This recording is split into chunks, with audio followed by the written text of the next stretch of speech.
I'm Brian Turner. Peter Enns, and our project is the design of an ADA strengthened nickel super alloy for use in coal power plant applications for basically strengthening higher temperature use. Basically, we were given by our sponsor 3 alloys in the fall to basically examine and see what increases have been achieved of a particular microstructure that was more favorable at high temperatures than the current structure used. And so then we designed by using some computer programs a new alloy, which we then had 3 new alloys that were produced to then examine this semester and see the changes in the positive light as to what had happened. Our goal was to facilitate the growth of the ADA phase, which is a particular structure that forms in the gamma matrix of nickel-based superalloys. It starts to show up.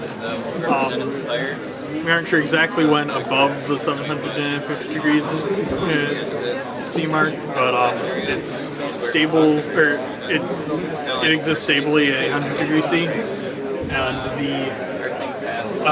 it hasn't been extensively studied. So the goal was just to facilitate the growth, so that we'd have an alloy with with overall mechanical properties similar to that phase. And using our thermodynamic models that were predicted through the program ThermoCalc, and then we created a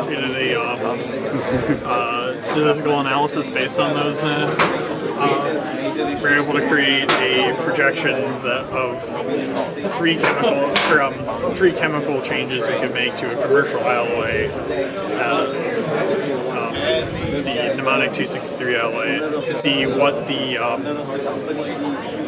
likelihood of facilitating that phase would be. And then we were able to request those alloys be made from our sponsor EPRI, and could do further optical testing or further testing on them once we got them. Then when we got the new alloys back, and the previous alloys last semester, we examined them optically with microscope Phillips, with a scanning electron microscope too, which got us further detail in higher magnification images, and then to basically guarantee that we know what the specific phases were that were actually present, metal microstructures.